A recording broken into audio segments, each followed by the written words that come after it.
Hey guys, we have been wanting to make a podcast for a while because we are always sitting on this couch and just talking music. Yeah, that's what we do. Exactly. Who are you, by the way? I'm Anna Spackman. I'm a local musician in Phoenixville. And who the heck are you? My name is Shawn. I own a record store in Phoenixville called Forever Changes, and we both you work in music.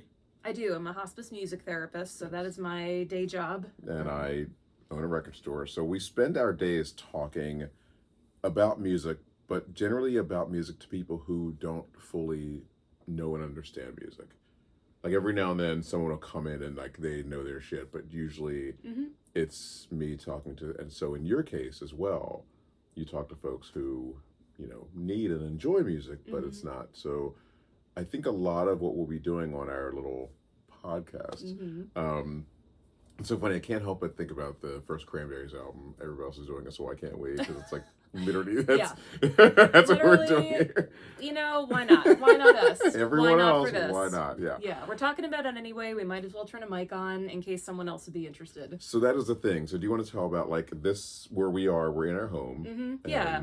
So this is literally the couch that we sit on. We get home from work. We talk about our days. We go down rabbit holes of, a patient asked me to play this music today, and Shawn will put that in context of what else was going on, in the 1950s musically. Like, we just are kind of off and running, and we know so many people that love music and are interested when we nerd off about the stuff IRL. So we're just hoping to reach more people and bring them into the excitement and in your case, a lot of knowledge dropping. Like, Shawn has such an encyclopedic memory for not only just dates and members of bands and everything, but like what that said about culture, what the musical evolution of a certain thing was. Like, I'm excited. Selfishly, I just want more people to know what Shawn knows. And so since we are, this is long form, and I think we're going to like either not edit this or just let it, minimal, whatever. Yeah, we'll see. We'll see how crazy this is. But exactly what Anna was saying, where when I was a teenager in the 80s getting into 60s music, people would talk about how important the Beatles were and things like that. And so, but in the 80s, like what they had done in the 60s was already a part of like the lexicon of production and music, that it was hard for like 14 and 15-year-old me to be like, why was Eleanor Rigby such an important song?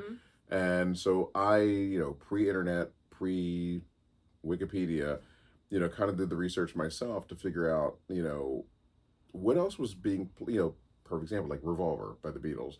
What did 1966 look like before August when this thing came out? And I would literally listen to other music from that year and then drop the needle on the Revolver album and be like, oh. And in the same way of like, I didn't want to just take the like sort of the music of the mid and late 60s, for granted, because, during that time you have civil rights, you have Vietnam, you have some serious unrest in this country, and it's like, how does this music line up to what was going on? And so, that is kind of what you're talking about. That is kind of how my music journey, began outside of the music that was contemporary of the time. And then once you move there, it's like, I existed during Seattle and things like that. So it's like, it's like having an understanding in real time of like, you hear a certain album now and, a person in my store, and it's like, oh, this is what was going on. This is why this had an impact on a certain group of people. And one thing I think we're going to get to in this episode is jazz, which is like my air and water. I worship jazz, and that's also important because understanding how these releases line up in context of what was going on, especially within the African American community, it's that helps you understand so much more about what you're listening to. And I'd be remiss to kind of bounce to you, where I have a huge hole in my knowledge of music. It lines up between like 1999, I'd say like 2013.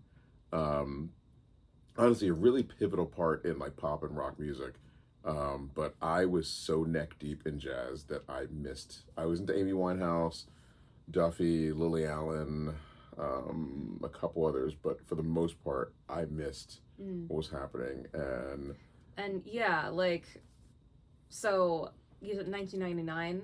I say 99, yeah. Yeah. So, I was 10 years old. And so I was moving into my preteen, teenage, and young adult years, which is like, that is when identity formation like is such a thing, and you imprint on the music that is coming out that speaks to you. Like, that is the music you listen to like the rest of your life a lot of the time. Yeah. So and as an aside, maybe that's something I'm hoping to bring to this podcast, is just like my background as a music therapist and how music relates to memory and development. And so I don't know. It'll be interesting to see what rabbit holes we go down. But anyway, so what it's you a were fun saying, journey because but we both, our daily lives, our 9 to 5s are in music, and when we come home, as for dinner or whatever, like to eat a meal as a couple, our "How was your day" usually ends up descending into a music conversation. Yeah. And as you were saying, when we talk to friends and they're like, "Man, what would that be like to listen to you guys talk?" And so we're inviting you into our living room or our couch where we sit and we talk about our day and descending into music. Yes. So if that is of interest, keep listening and stay tuned. We're going to try to do this on a regular basis. We don't know what that looks like yet. Yeah. And also, if there's anything you want us to talk about. Oh, comment below, definitely. Yeah. Just like, if it's something we feel like we can go down that rabbit hole, we can absolutely give it a try. That is fun because we have a couple ideas. Yes. But if you have ideas, we're totally down. Yeah. So speaking of, what was your idea for this episode? So the first episode, we already decided it should be about jazz. Okay. And maybe you can talk about why that is. I think you kind of decided it should be about jazz. Okay. But maybe I did. But I was listening to Shawn talk about a customer that came in sometime this week, and this, I think, is one of your favorite things about being a record store owner, is when someone comes in and wants to start their journey with jazz but just doesn't know where to begin. It's like they maybe have a rudimentary connection to it, or like they know if you pop it, or none. Yeah, sure. And then Shawn gets to kind of guide them through based on what their preferences are, what they like about certain kinds of jazz. That was good. And thank you. So, as an aside, we have been watching a lot of Say Yes to the Dress recently. And we've been married for 7 years. I know. So. But it's such a wholesome show. We love Randy Filoni. Randy. And I was listening to Shawn talk about this, and oh my God, you're the Randy of this world. Literally, being able to pull a few selections and deliver someone something that is so tailored to them and what they like. And so we decided this episode should be Say Yes to the Jazz. We're goofy, but exactly what Anna said. So just a little background on my store. It's called Forever Changes, named after the 1967 album. Yes.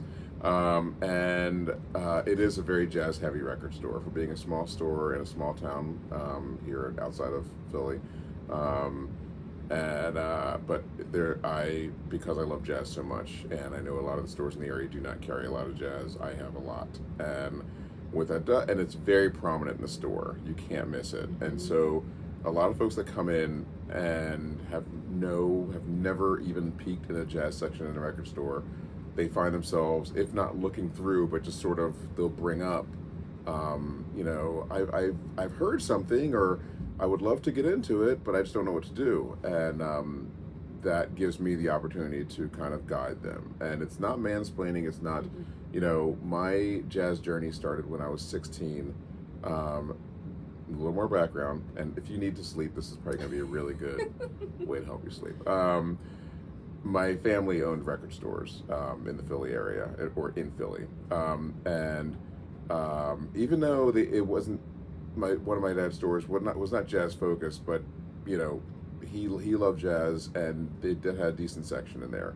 And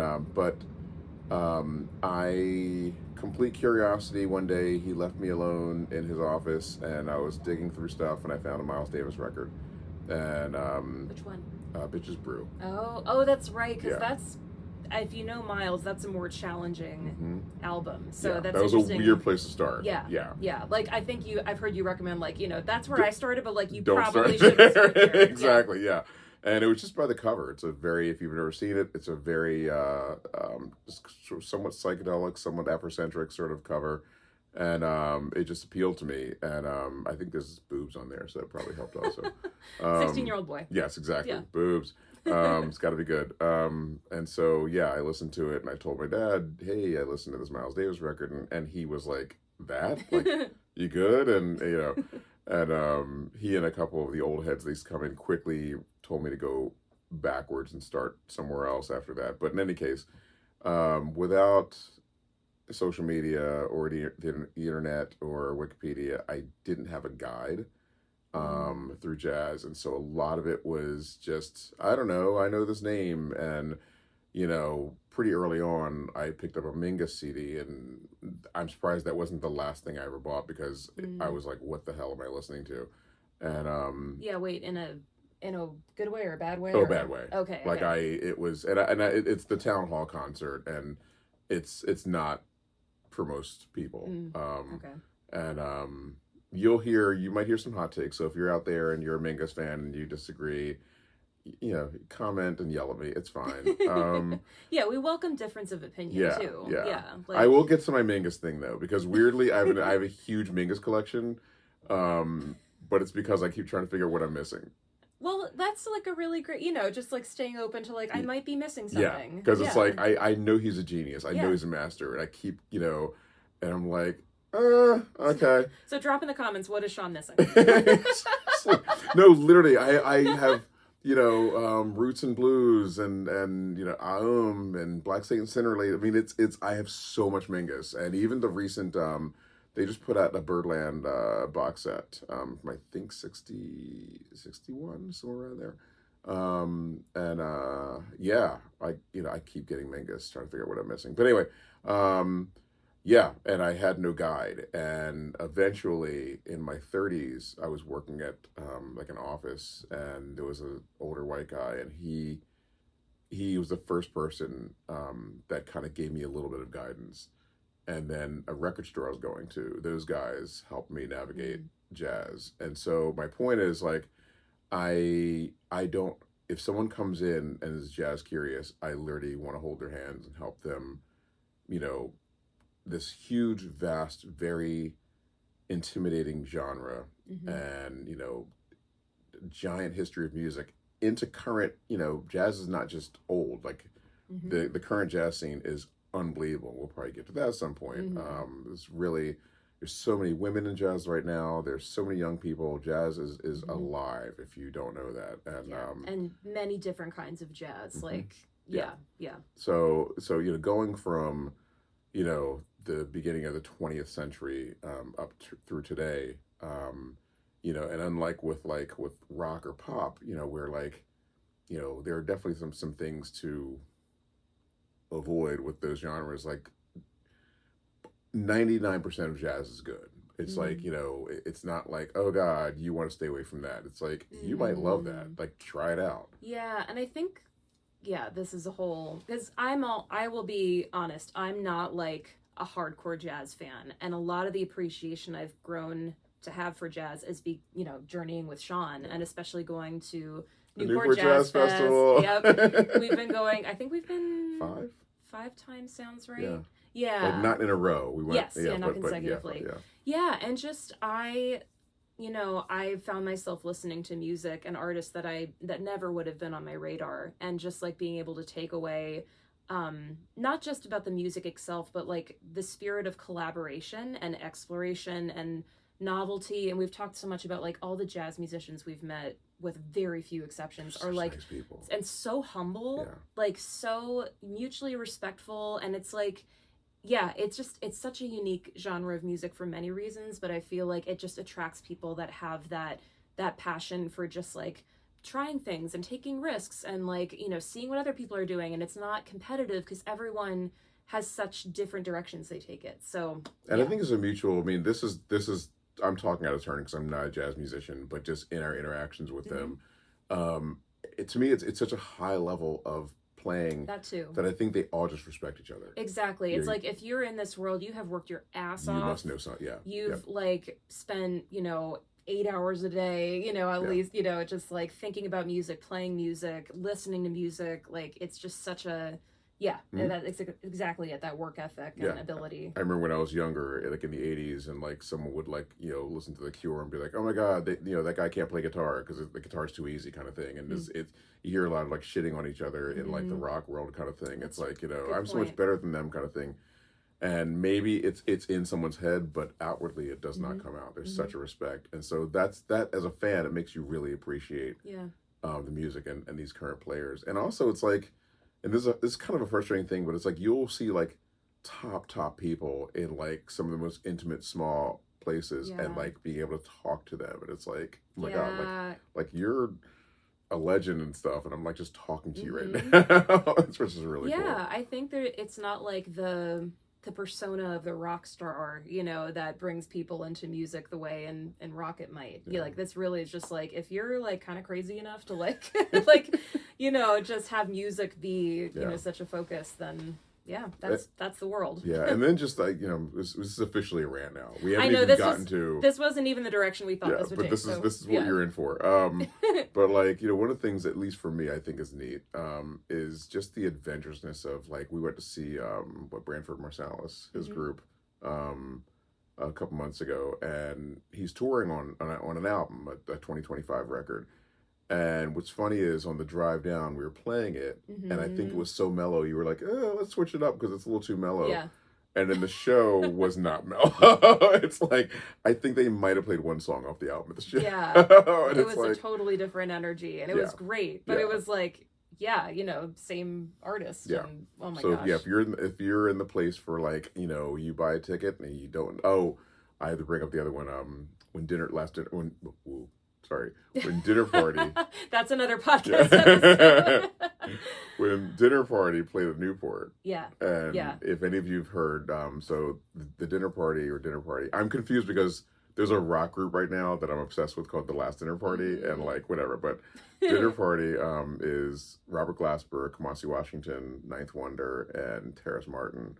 And epic, like incredible. And they have 2 albums, and they're very vibey and chill, and just like if you were actually having a dinner party, it's something to put on in the background. And so they were headlining Saturday night of last year's Newport, not this one. And so we were all thinking, oh cool, what a nice way to end the day, just some chill stuff.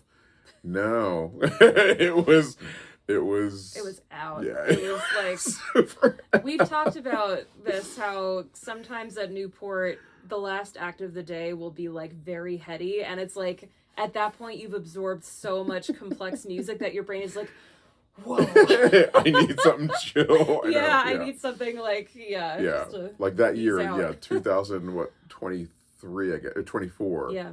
The headliner for Sunday was Chic, Nile Rodgers, and it is not jazz, whatever, but it was we heard. It was 3 days of just so much complexity. That, you know what? I just want to dance to some 70s, like some 80s, like I just want the bops. Yeah, exactly. Just so that what we thought would have been a chill Saturday closing set ended up being one of the headiest things of the whole day. Yeah. And for me, it's like I love that surprise of like, oh, I didn't expect that, but like a friend of ours who went and was expecting the stuff he heard on the record was like, oh, but it's like that is a part of the jazz journey. It's just like you have no idea what's going to happen. Yeah. Which again, another tangent, which makes you think of the 1960 Miles tour with Coltrane. Coltrane was in the band, so I hate saying Miles and Coltrane because it was his group. A Train was in the group, and again, if we're bouncing around or I'm bouncing around, and we'll get to a lot of stuff, but that tour technically would have been when the album Kind of Blue came out. And so if you bought the Kind of Blue record and then saw, oh, they're going to be playing at this theater, it's not what you got. It is super out. And it was like you have Miles moving very quickly into his minimalist style that would have kind of was the sound of that second quintet that formed in 64. And Train was at his moment where he was ready to just go as far into the intergalactic, planet. Yeah, exactly. and it's just like, for such a chill record, you go to the show and you've got these two guys who, you know, absolute geniuses. They're just going in two different directions. And, you know, so perfect example of like, yeah, it's like, cool. I like kind of, let's go see him live. It's like, oh, okay. Not what I was expecting. Yeah. But that was a tangent. So yes, to steer us back. So yeah, like those are some reasons you should consider saying yes to the jazz, but also like know what you're in for. Yeah. That's the point. Yeah. So it's good to have a sensei to kind of guide you. Yes. Because teenage me didn't, and it took a while to find some older guys that kind of led me and guided me through. And it's not to avoid certain things. It's just to be. You need some prerequisites or some sonic prerequisites or just understanding of like what you're getting into before you dive into the heavy stuff. Because if you do too soon, it's like, I don't know what this is, but if you kind of understand what you're listening to, then you can get there. And if you never get there, fine, but at least you're enjoying what you enjoy. Yeah. Yeah, I think that's the main thing. It's like you try to tailor each person's jazz journey so that they can be listening to the kind of jazz they like. And it's hard to know, you know, you start with one album or one song even, it's hard to know what to do next. So yeah, I think there's a huge value in, and like you said, walking someone through it. And so part of this YouTube podcast thing came out of literally almost every day at the shop, there's a story like this, but just the most recent was yesterday, actually, yeah. And a guy comes in, older guy, probably in his late 50s, 60s, whatever, and he had bought something 90s. I think it might have been like either a Seattle band or something kind of rockin' 90s, whatever, and a classical record. And like a lot of folks, like he kind of brought up jazz because you literally can't miss the jazz section in my store.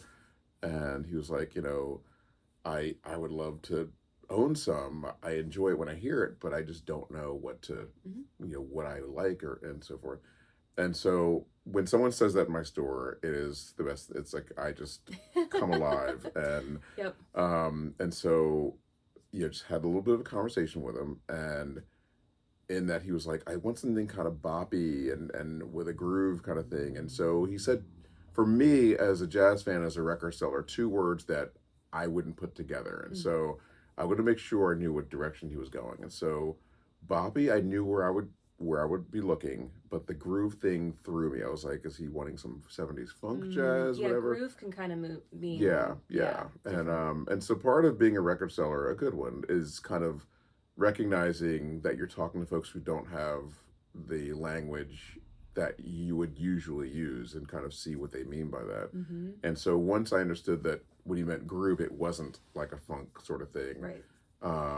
My brain went straight to West Coast. And to give an idea of what I mean by West Coast is West Coast jazz, also called the cool or cool jazz, cool school, things like that, was a scene in I'd say mid late 50s through the 60s of artists in the LA area that played a very sort of finger snappy sort of I'm hearing people commenting as I'm talking. It may not be as complex and boundary pushing as was happening in New York, but the playing is just solid. So where, you know, if you think of like the New York scene, you think of like Thelonious Monk and Miles, things like that, and Coltrane. On the West Coast, you've got guys like Stan Getz, Jerry Mulligan, Art Pepper, Zoot Sims, who were just, you know, could just play. And you know, just to, since we have time and since you're already here, those terms, West Coast and cool, come from, well, West Coast is obviously the geography, but Miles Davis, who started most things, is the inventor of the cool, and that comes out of Miles's first real gig was he replaced Dizzy Gillespie in Charlie Parker's group, and so Charlie Parker and Dizzy Gillespie, along with a handful of others, they invented modern jazz called bebop in the mid 40s, and one of the key components of bebop is just absolute virtuosity and speed. And so if you listen to early recordings on the Savoy label or forget the other label, well, I'm forgetting it. That's really embarrassing. I was looking for I don't know a how box you set. rattled off like all this other stuff. Sorry. Oh, you can comment and tell me. It's Savoy and the Dial label. You listen to those early recordings, like it's lightning fast. It's you've got, Bud Powell, Dizzy Gillespie, Charlie Parker, Max Roach on drums sometimes. I forgot who one of the stalwart bass players back then. But just lightning fast music. And Diz left the group because of Birds. So sorry if I say Bird, I mean Charlie Parker. Charlie Parker's nickname was Bird. And Dizzy Gillespie left that group because of Charlie Parker's addiction issues, and so he needed a new trumpet player, and so he hired this young cat, Miles Davis. And Miles could not keep up. He could not play as fast as Dizzy Gillespie, and accounts are kind of that accounts from back then are that people were kind of, who is this? You hired somebody who can't play, and they made some amazing music. Despite everything I'm saying, like Miles's tenure with Bird was incredible, but I think there was a frustration of like I can't play that fast. I can't be Dizzy Gillespie. So like any great artist, like, well, what do I do? How do I use the tools? How do I use my limitations in a creative way where it creates something new? Yep. And so once he left Charlie Parker's group, he put a session together of a 9-piece session, essentially doing those bebop tunes, but slowed down and arranged. And they were originally just called Miles Davis Nonette. But what happened is a lot of the guys in that session, Mulligan being one of them, went to LA and started playing this very laid back sort of variation of bebop, and it started becoming the cool because it has a very cool sound to it. And so, are you getting towards Kind of Blue? No, not at all. Okay. No, we're over a decade before Kind of Blue. Okay. But yeah. But that's those sessions end up being called the birth of the cool because it was the beginning of this cool sound. Those are our cats. Excuse our cats. You can even hear them. And so the point I'm getting at is, so the cool West Coast jazz is a very accessible, easy type of jazz to get into. So what is an example of? Actually, Dave Brubeck, like Take 5, things like that. Okay. Even though he's pretty complex, like his time signatures are, but it's just his horn player, his alto player. Oh, he got. Nope. Okay. Okay. Sorry, I have ADD. His alto player, Paul Desmond, just has so Desmond is someone to check out. Paul Desmond. I'm not a Brubeck fan, but I love the sound of Desmond's horn, and Paul Desmond has his own career, and I promise you, listen to an album of his called Take 10, or an album called Bossa Antigua, and you will just be in heaven. And so Paul Desmond's West Coast, Stan Getz, which the sound of his horn is just like will melt you. And any Jerry Mulligan, like Chet Baker, West Coast. So if there's another common thread, if you're hearing these names, they're all white guys. So it's not fair to say that every West Coast musician is white or is a white guy, but that's kind of a tell. But like Bill Evans in New York, so it doesn't always match up. A lot of these LA guys were white dudes. And so anyway, so as this guy was talking about like Bobby sort of thing, I'm like, okay, I think you want to go West Coast. So I pulled an Art Pepper album that's just been remastered called Surf's Up. I think can't remember what else I grabbed. Oh, I did grab a Mulligan album, and Art Pepper, Mulligan. I think it was one other West Coast album. And I'm like, hey, Gil Evans, not Bill Evans, Gil Evans, who was an arranger, and Gil Evans Orchestra. And literally just, grabbed the records, and they are all sealed. They're new repressings, but I was able to stream them. And so similar to say yes to the dress. I Mm-hmm. gave him about 3 or 4 different options. We went up to the counter and I was playing him some of each, and immediately the Art Pepper album like struck him because he's like, this is exactly what I wanted to hear. Like it was, and I'm like, cool. And so the explanation I just gave you, I told him because he was like, well, you keep saying West Coast, what does that mean? And so I just explained, what that means, and gave him some other examples, and just like, if you like this, you will definitely like some Zoot Sims, and that's what it was a Zoot Sims record. Okay. And Paul Desmond, Getz is very chill, so that might be a little too mellow for him, but it's hard to not like Stan Getz music. I've heard Stan Getz as a person was an asshole, but yeah, so yeah, I literally had 4 records in front of him and played him a little bit of each, and Art Pepper, he said yes to the jazz. He said yes to the jazz. And it's cool because like now he was so thankful. He goes like, cool, like I get it now. Like that's completely the value, of what you're doing. Is like, someone now has like, okay, there's the path. There's a few artists to check out. Yeah. I feel like my role can also be like the average person that isn't necessarily keeping up with Shawn, because. So can I ask you a question? Yes. So cool jazz makes sense to me. Having heard what you're talking about. Okay, yeah. Musically complex like bebop, but like not as fast, like slowed down, differently arranged. Okay, give me pretty peppy. It can be peppy. Okay, that's what I'm struggling with. Okay, so I think if there's and in fact, when I was playing this guy, some Charlie Parker, I landed on a slower Charlie Parker tune. He goes, well, but this is slower than the Art Pepper thing. I'm like, right, but if you listen to Charlie Parker's soloing, his soloing is so complex, and so even if it is a ballad, there's a lot within his playing to take in. Okay. The West Coast guys, there's some very peppy, upbeat stuff, but it's just easy. There's nothing that's like, whoa. It's a little less outside the box. Yes. Then. Okay. And you probably did say that, but no, I don't think I did. This is such an information dense. I know.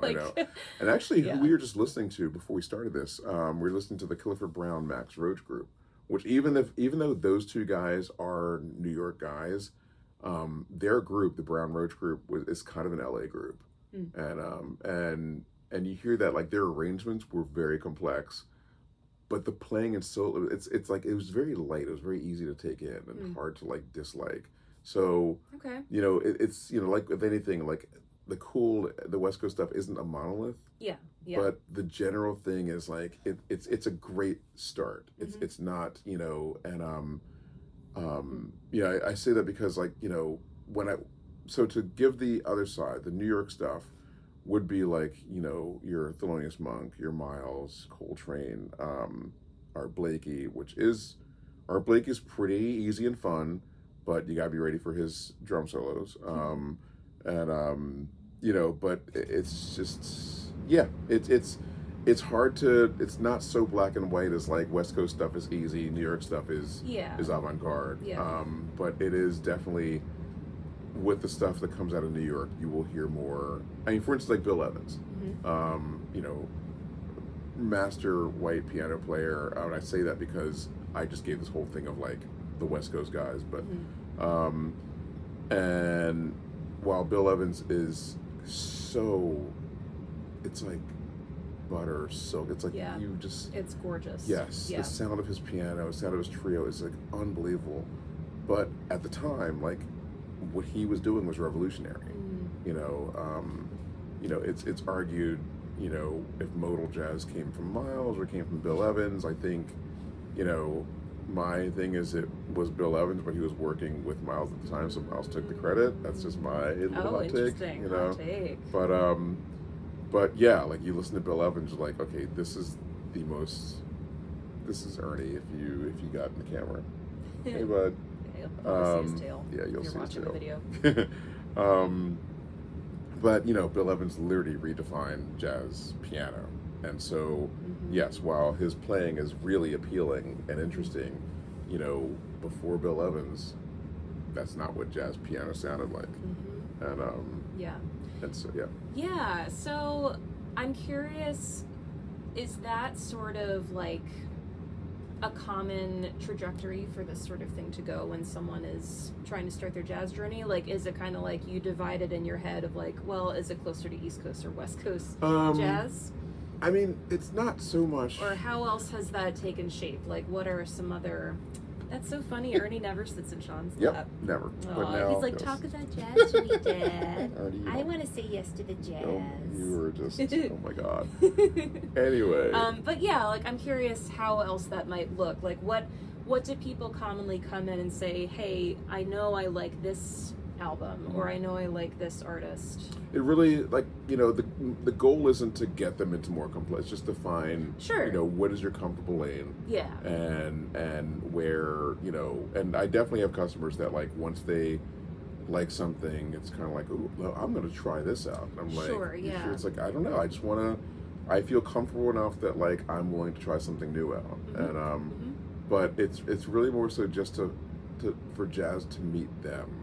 Yeah. And so if someone comes in, and so you'll probably hear a lot of, like, magazines or things like that be like, oh, the jazz album to start with is Kind of Blue by Miles Davis. It's the most famous jazz album in the world. And I learned pretty early on with my store that that's not always the case, because one thing with Kind of Blue is it's very mellow. It's very chill. Yeah. And within the first couple months of me having the store, I had someone come in and wanted an introduction to jazz, and I pulled Kind of Blue and I played it, and literally they were like, this is slow. And I was like, oh, yeah, it is. And I was like, you want something more upbeat? And I forgot what I found them.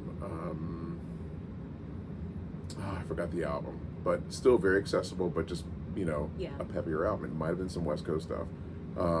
Actually, I think it was Art Pepper's meets the Rhythm section. And if you haven't noticed, I freaking love Art Pepper. And it was like, oh yeah, this is it. So, you know, that's one thing, is like someone may want to get into jazz, but they want something kind of upbeat. And so it's like Kind of Blue is not for you, because it is a very mellow record.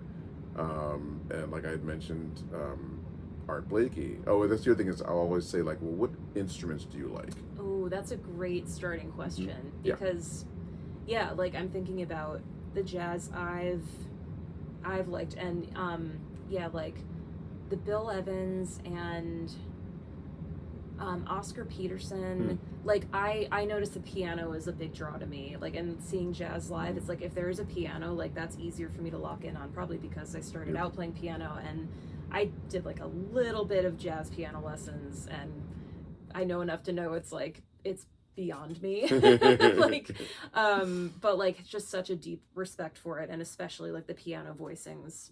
So anyway, I love the prompt of like, what instrument do you like? That's a great and starting sometimes they don't know, but sometimes it's like, you know, because I've done that where I'm like, oh, you know, let's try this Bill Evans, and they're like, and they're kind of like, you know, something's missing, and I was like, oh, do you want a horn kind of thing? So I ask, it's like, you know, kind of instruments, and they'll be like, well, I don't know, like a, you know, I like horns, I like, you know, whatever, it's like, or, you know, just trying to feel, and even sometimes they don't have the language for that, but just trying to feel that out. And so it's like, if they're, you know, want something with a horn, it's like, it might be a Kind of Blue, or it might be, you know, Coltrane's Soul Train album, or Cannibal Adderley's something else. Trying to think, some, you know, any West Coast, Zoot Sims or Pepper,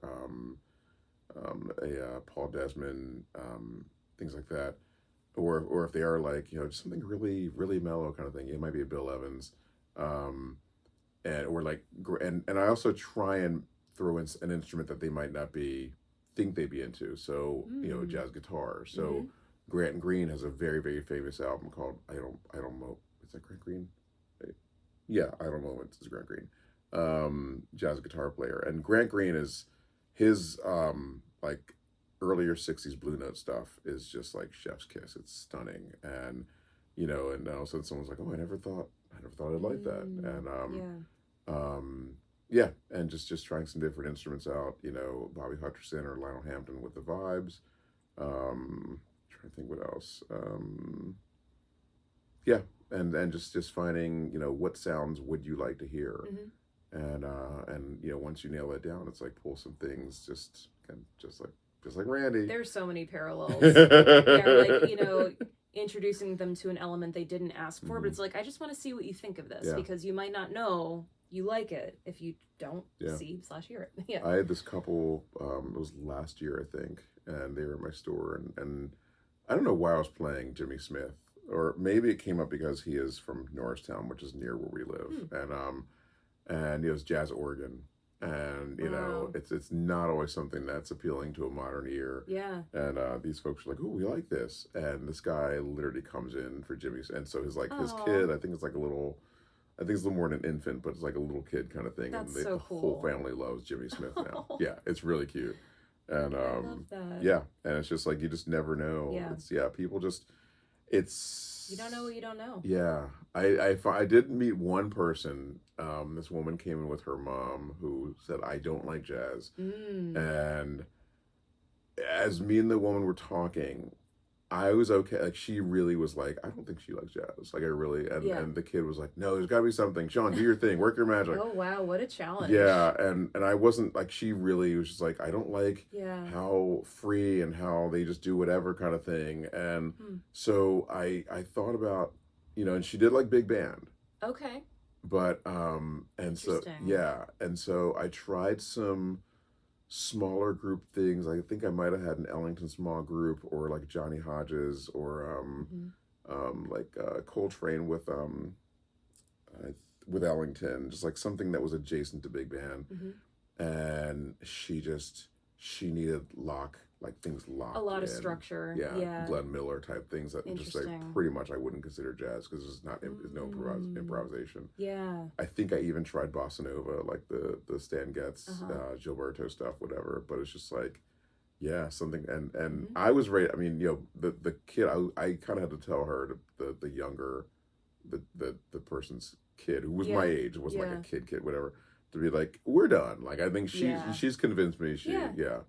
And, like that, you know, her window of tolerance for like, unpredictability or dissonance, like, is kind of what it is, and we will respect that.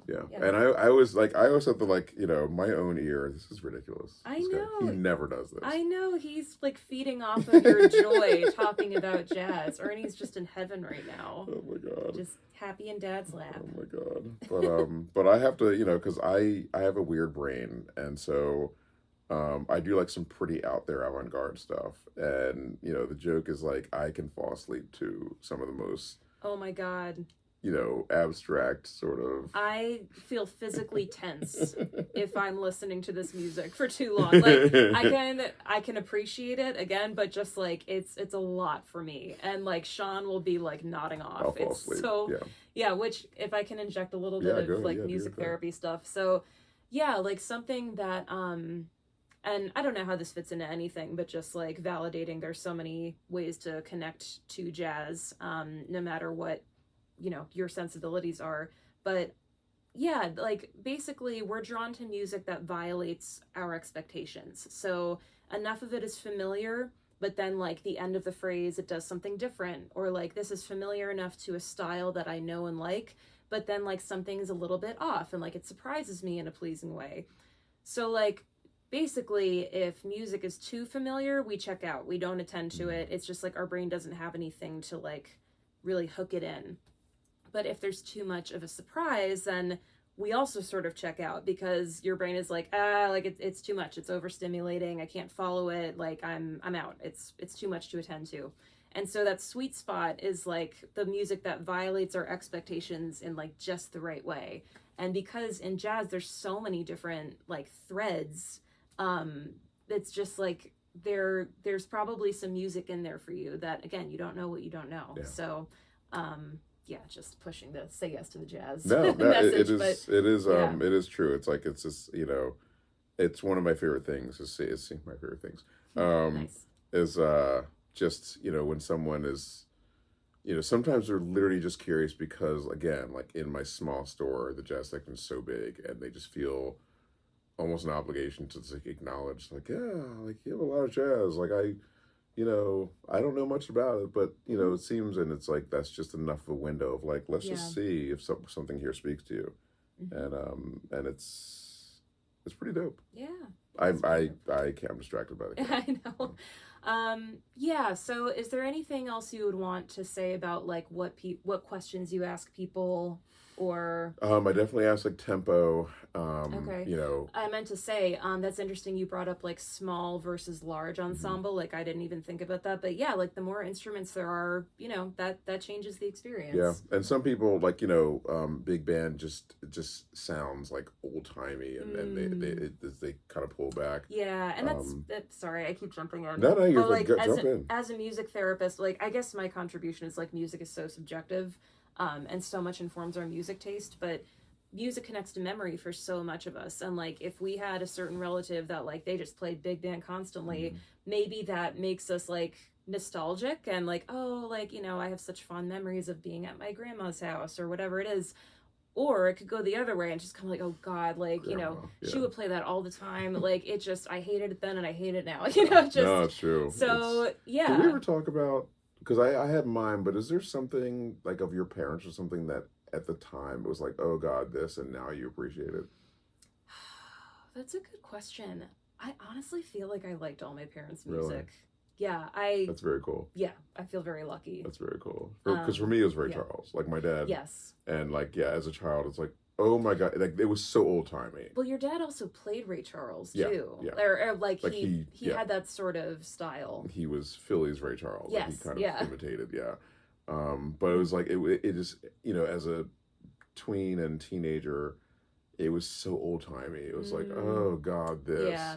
And but then in my I think late 30s, I like rediscovered. I even had a couple of his records still in the collection, but I like just was like going down a hole of like just full disclosure, I was trying to figure out some songs to cover.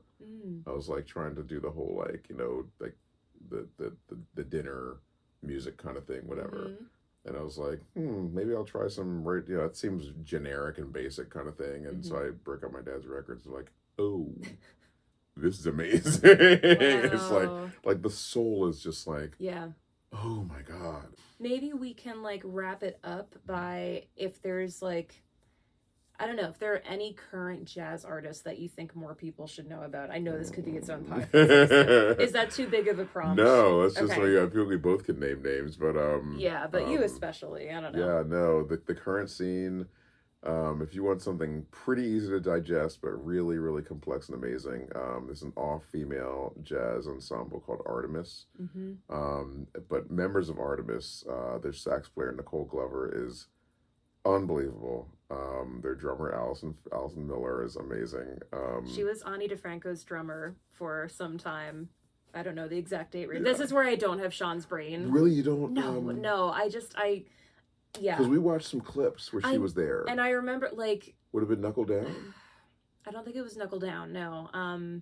Yeah. See, this will take me too long to pull up. I'm sorry. Okay, no problem. But yeah, she was super dope. Yeah. Of course, Lakeisha Benjamin, who's an alto sax player, and she is just fierce and amazing. And see her live. Yeah. She is so fun. She is so hype. She will go from blowing to rapping and then just jumping up and getting everyone to clap. Like she's so much fun to watch. Yeah. If you have a young person, like a teen or something that like you want to get them excited about jazz, like that is a show because it feels like you're at a hip hop concert or something. It's such a party. And it's jazz. Yeah. Of course, Christian McBride. Well, why am I blanking on some things? Well, I was gonna mention just like Leve has been a lot of people's foray into. Yeah, well, you saw the clip where she asked how many people had been to an orchestra. Yeah. She uses strings in a lot of her music. So, yeah, talk about like Leve as a jazz artist. Do you consider her jazz? I do. Okay. I do. Yeah. And because it's my Leve journey. I guess was over 2 years ago. Whatever, she was kind of not starting out, but just getting a little bit of attention. So she is from Iceland? Iceland, yeah. Yeah. And I forget what else I was going to say. Yeah. She spelled Laufey. Yeah. Just that was a hard thing for us to figure out. And so, someone, had mentioned Leve, and I'm like, okay, I'll check it out.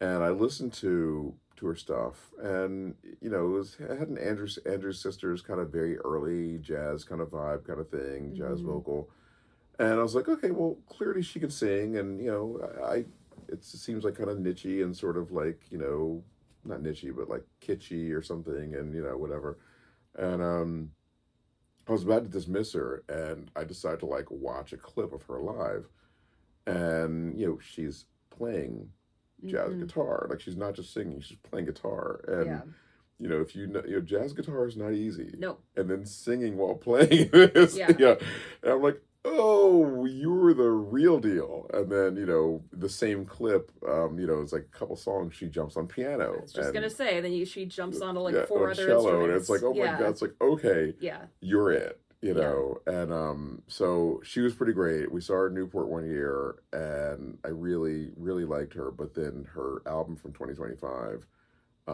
just knocked it out of the park. And like, now I'm an obsessed fan. The songwriting, we were sort of commenting how it's almost singer-songwriter meets jazz, because it is so, like, I don't know, to me it really goes outside of the vocal jazz that I've heard, in terms of like the songwriting structure being so complex, like, and not, I don't know, there's something really singer-songwriter about it to me. Well, generally, I think most vocal jazz artists don't write they're always doing the American Songbook. Maybe that's what it is. Yeah, because that music, it's not to say that's not complex, but it's like, it's sort of, there's a limit to how vulnerable you can be, because it's like, it's a song that like theoretically anyone would be able to cover. And Leve, I feel, gets so vulnerable in her songwriting. It's there's some heartbreaking songs in there. Yes, totally. And her ability to use humor. Yeah, right. She has wit. Really funny lyrics too. Yeah. And that's not just as a songwriter, that's not easy. No, like, it's really hard to pull off humor in like a way that's you're not not being just like Weird Al. It's like how am I? How do you be funny without? And she's brilliant. Yeah. And then we watched someone's like phone footage of like a show from this last tour, and it's like she goes from having like the backup dancers to having a jazz trio to having a full blown like string section, and and this audience is young, and it's just cool like having these young people. And I more so am telling older folks, like, she's checked Leve out, and because they're buying it for their kids. And it's like, I'm like, have you heard this? Yeah, like, yeah. Yeah, and then when they do, it's like, kids are listening to this? I'm like, yeah, the kids are listening to this, and she's a great gateway into jazz, in my opinion. I haven't full-blown seen someone go from her to being into jazz, but I think it's going to take a little bit. I think, if you went to that show, it's a hard world to jump into, so they may need to be, with her for a little bit, and just put that familiarity of like seeing someone sing with an upright bass player and a piano player and drums, and it's like, now this isn't foreign to you. This isn't like, what are these weird instruments? Like, no, you've been to an arena show with this artist you love playing with these instruments, and no, I'm excited for how she brings a younger audience into jazz, because she's great. Yeah. And just has such personality, and just kind of makes me think of how like Nora Jones was the person that like brought jazz back when Blue Note signed her and that first album, and this is, she just went, I love Nora Jones, but like she really abandoned jazz, like, and I know I've heard people say like they don't consider that album a jazz record, the Come Away With Me, but I don't know. That's a whole, the tangents in this. I know. Yeah. Okay. So maybe we'll talk more about that and stuff. But like, comment if there's any of these things. It's like, oh, I actually want to hear Shawn go deeper on that. Like, and so Moses Yuffie is amazing. Yeah. They're amazing. We caught them in Newport this year. Yeah. It was the first act we saw, and they're from Berlin. Berlin. Yeah. Who else? Some. Well, before we leave vocal jazz, Samara Joy is like a must. She's incredible. Yeah. She won a Grammy at what, 21? No, I think she's 24. 24? Yeah. Okay, still. Yeah. And then her family is like, she comes from a family of incredible... McClendon. Yes, yeah. And one of them at least is Philly. I think right? Are they all Philly? Yeah. Okay, she's someone to know. Yeah. Incredible voice. Yep. Yeah. And let's give him one more. Who have we seen? yeah. Who? Knower. Okay, you go ahead. You talk. Yeah, well, again, like I don't do such a deep dive into the research as Shawn does, so I can only just say like my impressions. But we saw Knower at Newport and who this year. Lewis Cole. Lewis Cole, and I don't know I don't know her name. I know. Yeah. Yeah. So. But Yeah. Lewis Cole's a thing. Yes. And this is one of his projects. Yeah. Yeah. And it's just very. I've described it as like it's tickling your brain. Like it's almost this it's like electronic meets jazz, like incredibly complex chords, a lot of really furious like up tempo stuff. But like still enough, again, it hits my sweet spot of like familiar, and because there's a bit of a pop element to it also. Is. Yeah. So it's really fun. Like I play some Knower when I'm trying to get hyped up for something. Yeah. No, it's like I thought this was pop, but it's definitely not. But it's like it just the textures are crazy. Yeah. Like her voice is fantastic. Mhm. Yeah, no, great pick. Yeah. I just feel bad I don't.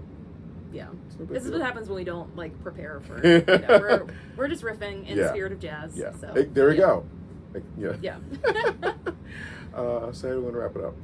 I don't know. That was what I had. Okay. Wrap it So up. I hope you like this. If you do, Yeah. follow, subscribe, all the things, whatever, Mhm. comment. We have another one lined up. We have an idea, but please just flood with, just be nice, but give some comments and Yeah. things you might want to see, and feel free to correct.